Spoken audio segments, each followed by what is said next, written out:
The transport took 2 days to reach Sanctuary. Marcus sat with the dragons the entire time. He did not sleep. He watched the mother. He watched the babies. They did not eat. They did not drink. They only stayed in the corner of the cage, huddled together, waiting for something bad to happen. Marcus had rented a large warehouse outside the main settlement. It had been used to store grain many years ago. The walls were thick. The roof did not leak. It was far enough from the city that the dragons would not scare the people. It was close enough that Marcus could reach it fast. When the transport arrived, Marcus used a group of workers to help move the cage inside. The workers did not ask questions.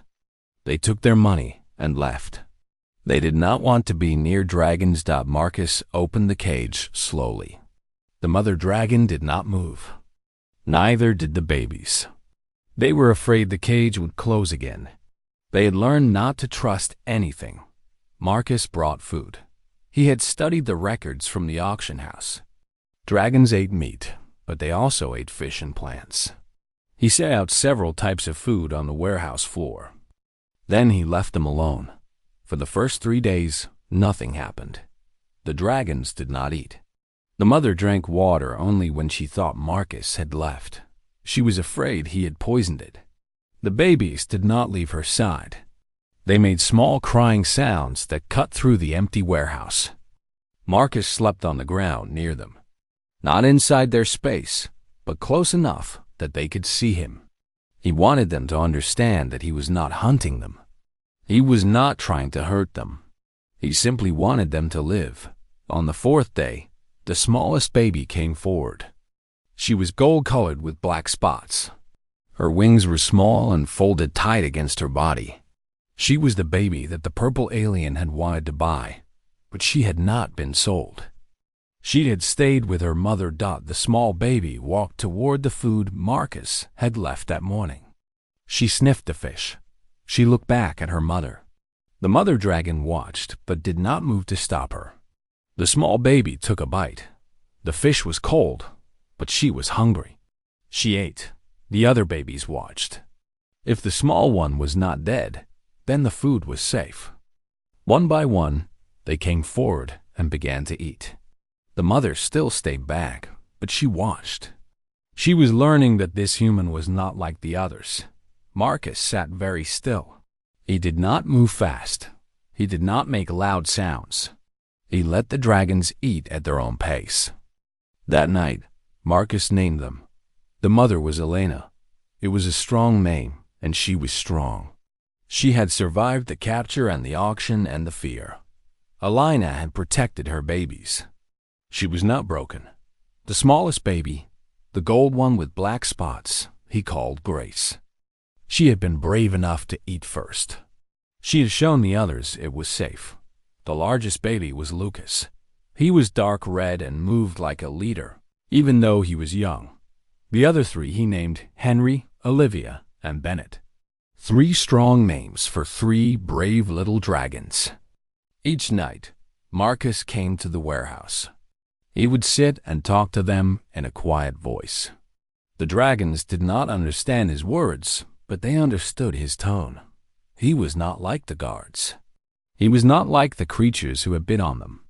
Elena began to trust him first, but not much. She still watched him with suspicion, but she ate the food he brought. She drank the water. She let her babies be near him. On the 8th day, something changed. Marcus had finished his work at the settlement. He was a mechanic now, not a soldier. He fixed machines and earned money to buy food for the dragons. He came to the warehouse tired and hungry. He lay down on the blanket he kept there, a blanket that smelled of his sweat and his long journeys. He fell asleep quickly. In the middle of the night, Grace woke him. The small dragon was standing over his face, sniffing his nose and his mouth. She was not afraid. She was curious. Marcus could see her eyes in the darkness. They were intelligent and wondering. She had decided to know him. Marcus did not move. He let her smell him. He let her understand who and what he was. Grace made a small sound, almost like a purr, but deeper.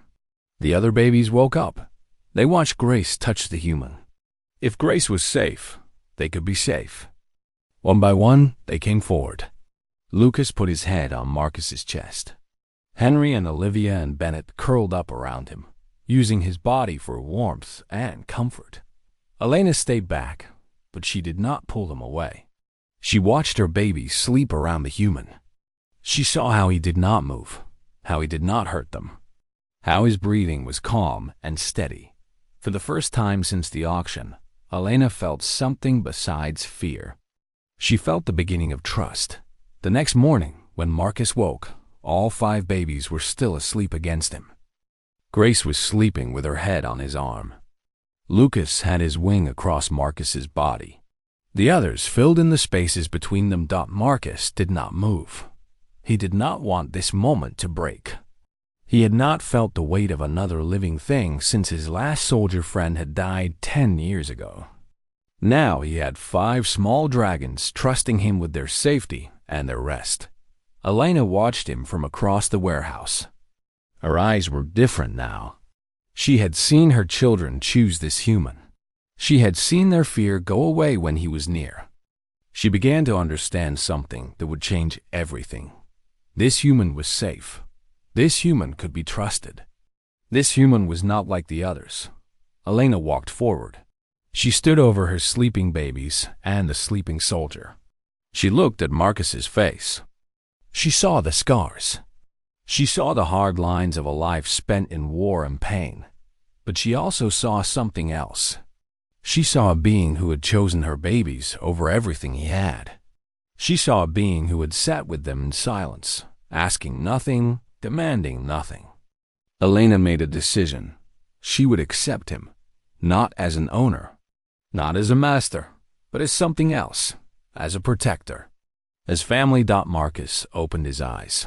He saw Elena standing above him. He stayed very still. He did not know what she would do. Elena lowered her head. She rested her forehead against his shoulder, right next to where Grace was sleeping. It was a gesture of acceptance.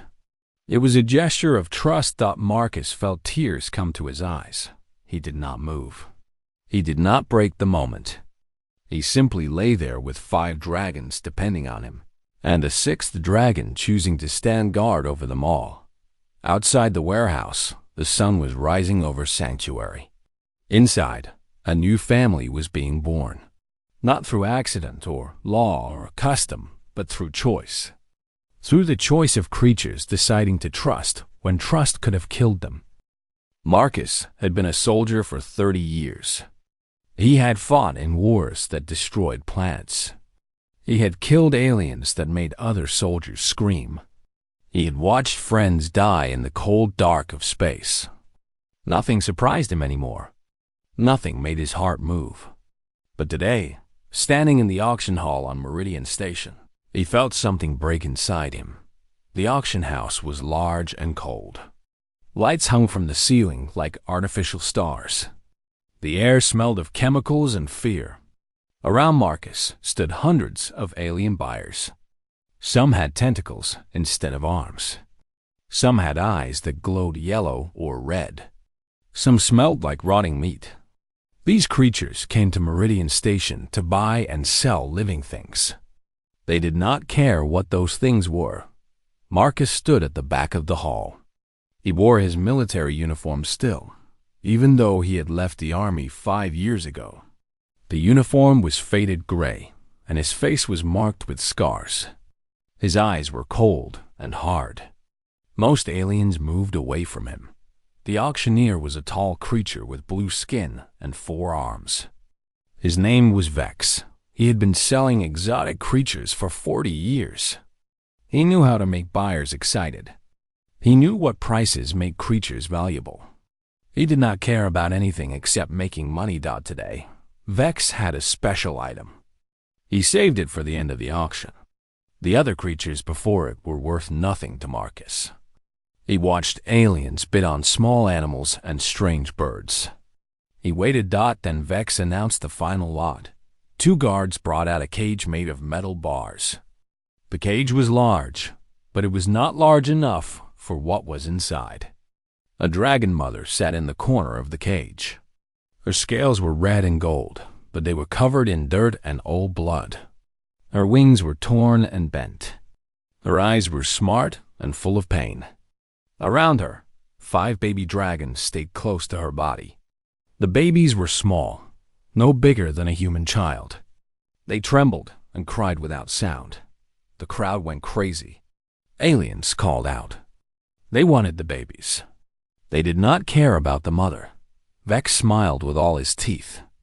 He raised his forearms high in the air. "Look at these creatures," Vex said. His voice was loud and clear. "Dragons are valuable, but this mother is old and damaged. She will not breed again. She will not fight. She is almost worthless. But the babies, oh, the babies are perfect.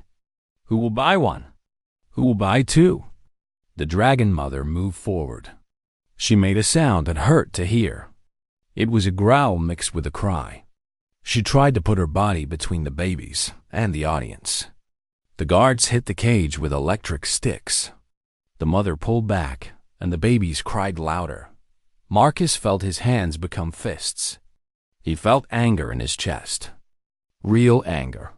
For the first time in years, a wealthy alien with purple skin stood up.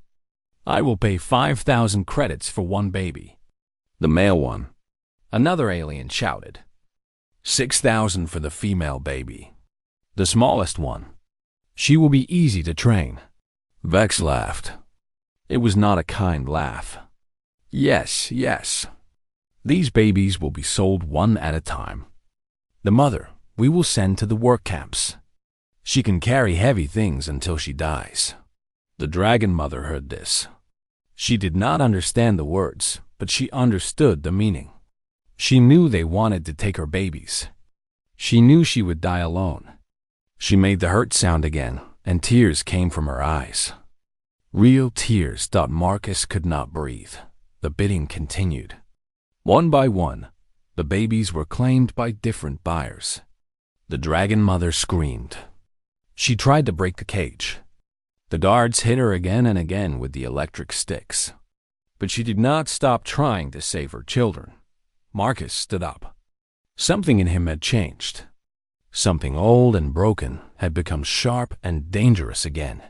He pushed through the crowd. Aliens moved away from him. They could see the look in his eyes.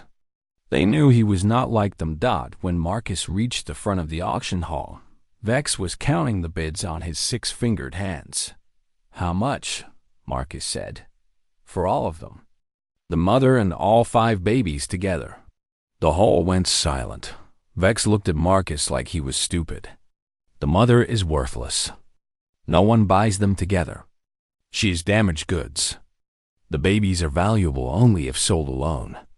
Marcus had not spoken much in 5 years. His voice sounded strange to his own ears. "I will buy them all." "How much?" Vex laughed again. "You are crazy, human. But I like money more than I like laughing. The mother is worth 2,000 credits. The babies together are worth 50,000. So, 60,000 total. But no one pays that for damaged stock and babies together. You cannot handle them. The mother will kill you." Marcus reached into his military uniform. He pulled out a card.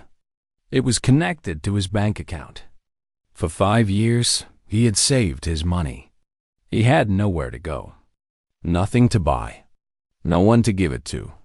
60,000, he said. He held the card forward. The entire auction hall watched.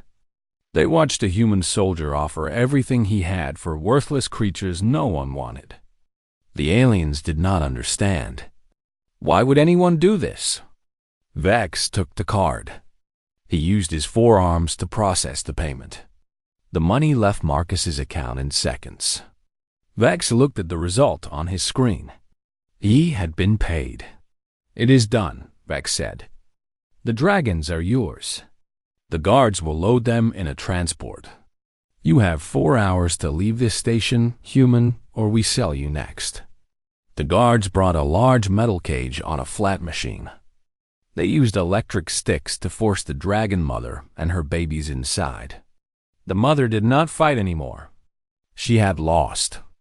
Her children would stay together, but she would take them away from this place. To where? She did not know. Marcus watched the cage move toward the loading bay. The mother dragon looked at him. She had seen him stand up. She had seen him give everything. She did not know if this human was good or evil, but she knew he was different. Marcus did not know what he had done. He had no job. He had no money. He had 5 dragons. He had no home big enough for them. He had no idea how to feed them. But as he watched that mother dragon being loaded onto his transport, Marcus knew he had made the only choice he could make. The choice of a human being who still remembered what it meant to save another life. Instead of taking one, he walked toward his transport. Behind him, the auction continued. Aliens bid on other creatures. Vex counted his money. The galaxy did not change, but Marcus had changed. And the dragons would change him more. 3 weeks passed. The warehouse became a home. Marcus brought more blankets, more food, and more materials. He built a large area where the dragons could move and play and rest. He did not chain them or cage them. The dragons were free to go anywhere inside the building. They never tried to leave. Every morning before work, Marcus came to the warehouse. He sat with the dragons and talked to them. His voice was rough, but it was gentle. He told them about his day. He told them about nothing. He simply spoke so they could hear a voice that was not cold or angry or hunting. The babies changed quickly. They grew larger. Their scales became brighter. They learned to play. They learned to trust. Marcus taught them games. He rolled balls across the floor, and the babies would chase them. Lucas loved to attack the balls and shake them like enemies. Grace loved to carry them in her mouth and bring them back to Marcus, like she was hunting for him. Henry and Olivia and Bennett played with each other, wrestling and spinning in circles. Elena watched everything. She was learning who Marcus was. She was learning that he kept his word. If he said he would come back, he came back. If he said the food was safe, it was safe. If he said he would not hurt them, he did not hurt them. The bonds grew deeper. One night, Marcus brought a radio. He played human music. The dragons had never heard anything like it. The sounds were strange and complex. Grace came and lay her head next to the radio, listening. The others joined her. Even Elena sat nearby, her eyes closed, absorbing the vibrations and the music. Marcus realized that dragons were far more intelligent than the galaxy believed. They understood emotion. They understood loyalty. They understood beauty. They were not simple creatures to be bought and sold. They were beings with thoughts and feelings. The auction house had treated them like things. But they were not things. They were alive. 4 weeks after they arrived at the warehouse, Marcus was injured. A group of raiders came to the settlement. They were hunting for food and supplies. Marcus was working at the power plant when the raid started. One raider hit him with a charged metal rod. The pain was immediate and burning.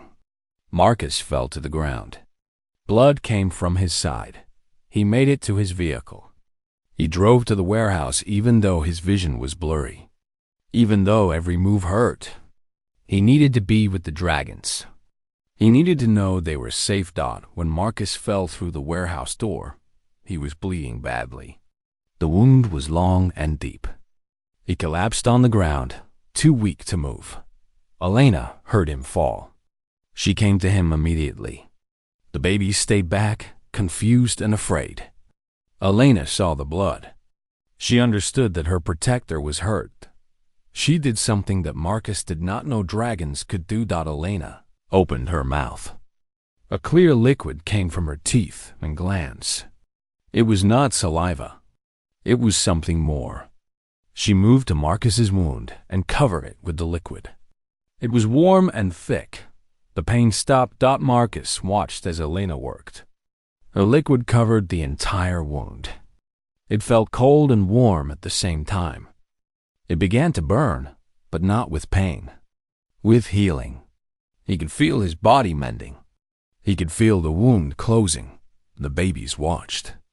They did not understand what Elena was doing, but they understood it was important.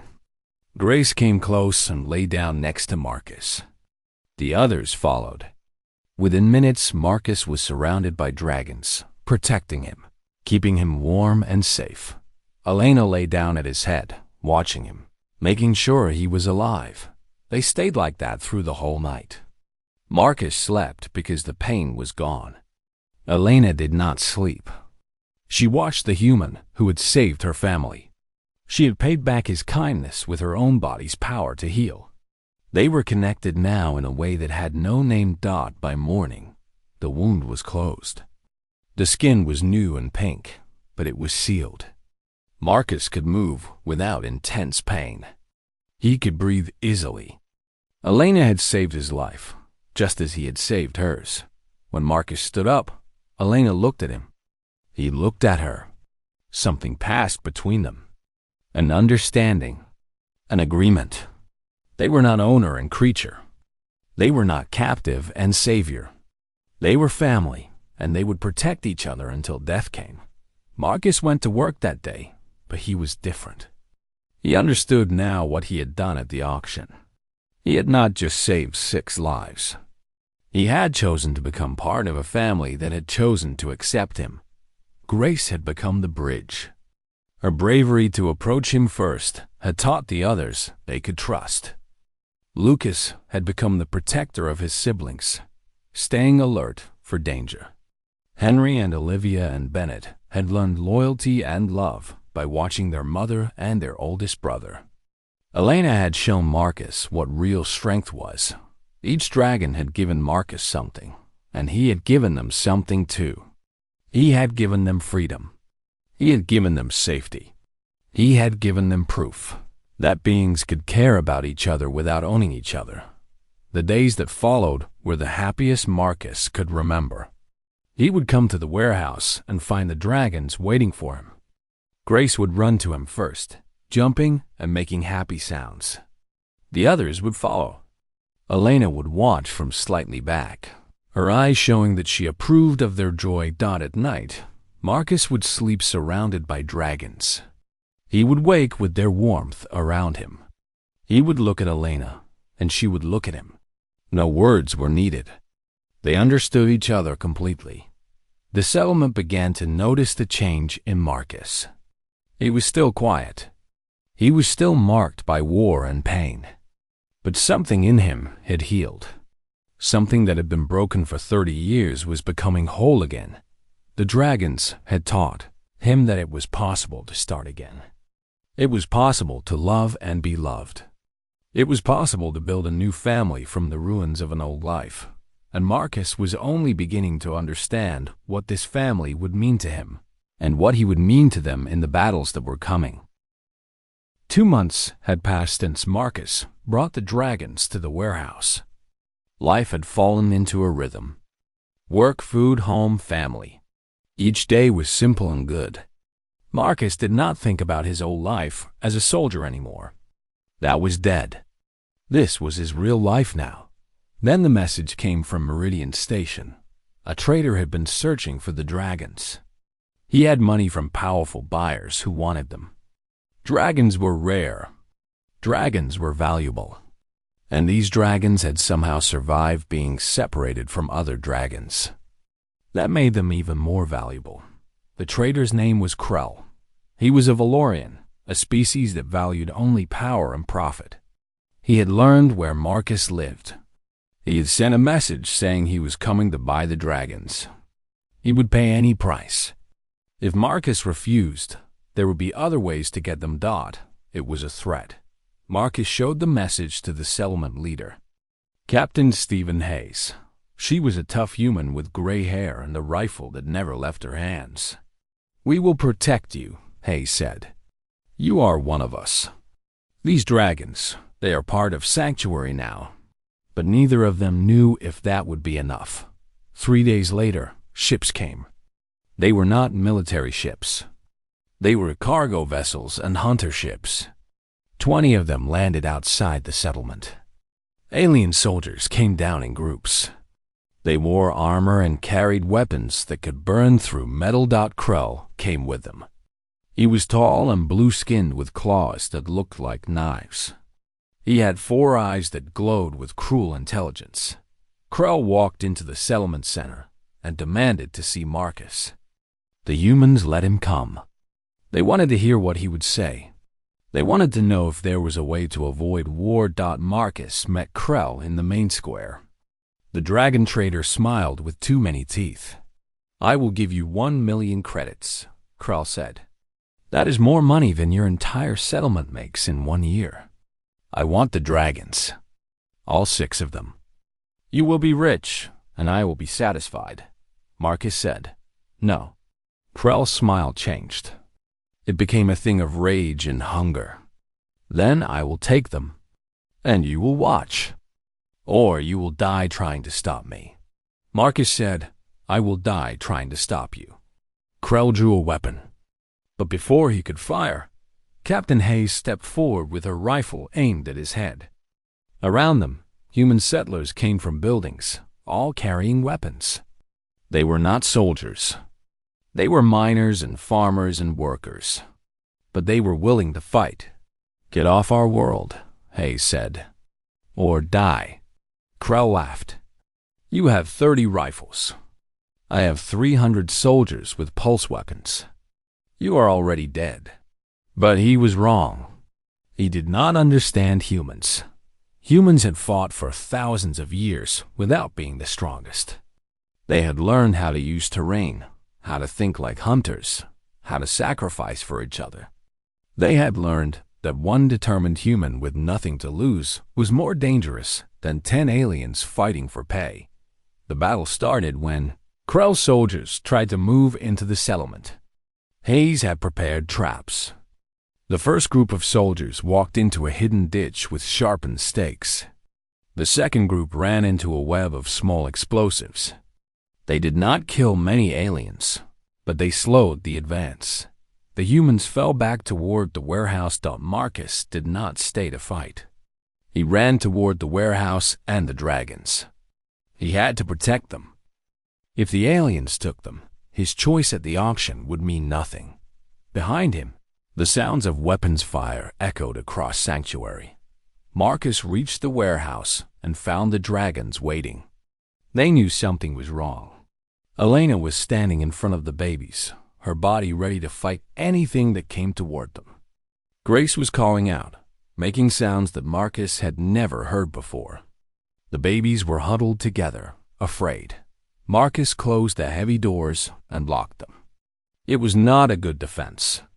The walls were thick, but alien weapons could burn through anything. He heard the sounds of fighting outside. He heard aliens screaming. He heard human voices calling orders. He heard explosions that shook the walls. Elena came to him. She pressed her large head against his chest. The babies surrounded him, their fear mixing with their trust in him. They believed Marcus could protect them. They believed he could save them like he had saved them from the auction. But Marcus knew the truth. He could not protect them from 300 soldiers with pulse weapons. The door began to burn. An alien soldier had brought a cutting torch. The metal door glowed orange and red. Soon the soldiers would come through. Soon they would take the dragons. Grace made a sound. A low, painful sound. She was looking at the burning door. She was looking at Marcus. Her small black eyes held intelligence and understanding. She knew what was happening. Grace walked toward the burning door. "No," Marcus said. But Grace ignored him. The small golden dragon with black spots stood in front of the burning door. Her wings spread open, even though they were not large enough to fly. She was making a stand. She was telling her mother and her siblings that she would face the danger first. Marcus understood. Grace was doing what he had done at the auction. She was choosing her family over safety. Marcus picked up a heavy metal bar. It had been lying in the warehouse. He could use it as a weapon. It would not stop the aliens, but he could slow them down. He stood next to Grace. He looked down at the small dragon. "Together," he said. Grace made a sound that seemed to mean yes. The door burned through. 4 alien soldiers came through, weapons ready. Marcus swung the metal bar. It hit the first alien across the face, and that soldier fell backward. The second alien fired, but Marcus was already moving. He grabbed Grace and pulled her toward the back of the warehouse. The shot missed. The heat from the weapon burned the fur on Marcus's arm, but he kept moving. He would not let them take Grace first. He would not let them separate this family. The other aliens came through the door. They were ready now. They knew there was a human fighting. They were not expecting one weak soldier with a metal bar. But they were not expecting what happened. Next, Elena charged. The mother dragon moved faster than anything that large should be able to move. She jumped over her babies and rammed directly into the aliens. Her claws cut through armor. Her teeth found soft places on alien bodies. Elena was not trying to kill them, but she was trying to stop them from taking her children. 2 of the aliens fell. The other 2 ran back through the burning door. But there were more coming. Many more. Elena was bleeding. One of the aliens had burned her wing with a weapon. But she did not stop. She stood in front of her babies, ready to fight anything that came next. Marcus knew this was the end. They could not hold the door. There were too many soldiers. They would come through, and the dragons would be taken or killed. That it was time to make the final choice. Marcus grabbed the device from his belt. It was a beacon. It was supposed to call for military help. His old army unit had told him he could use it once if he was ever in real danger. Marcus activated it. And then, through the hole in the burning door, 3 military ships came down from the sky. They were human ships, and they were armed. They fired at the alien vessels.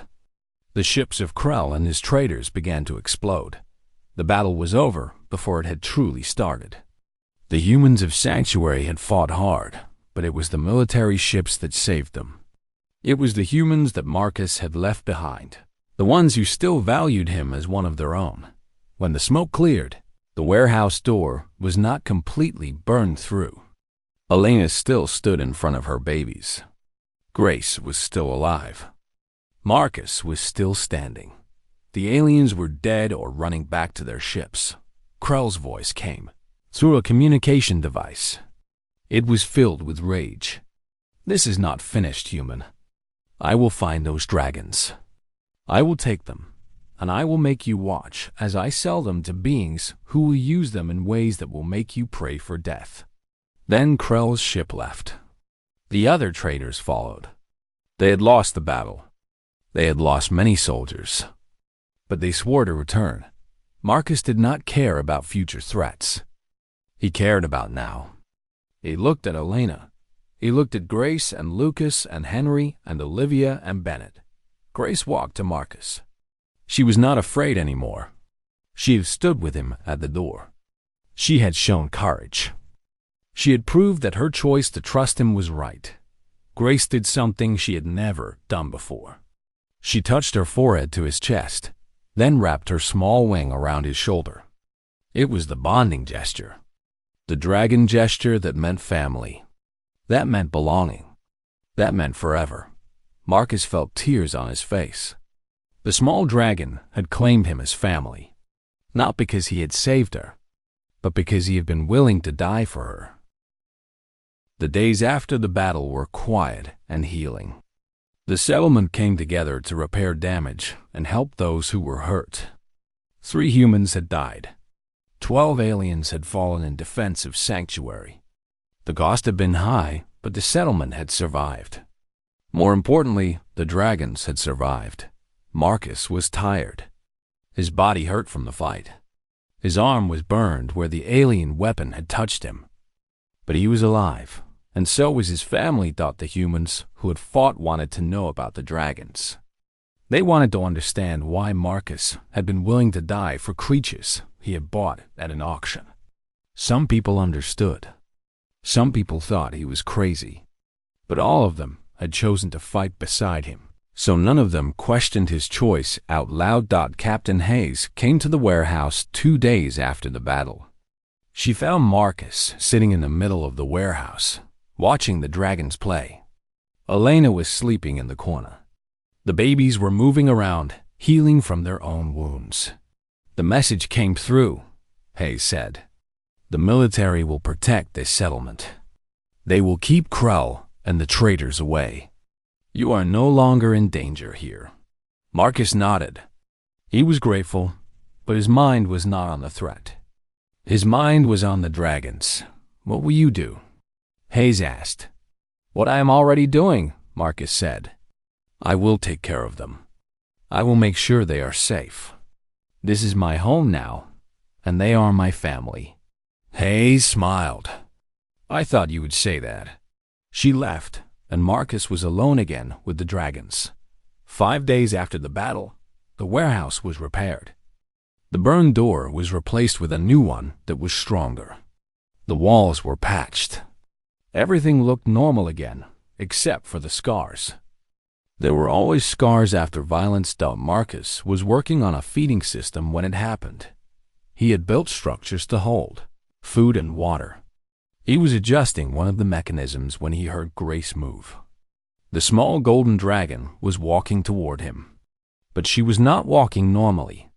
She was moving slowly with purpose.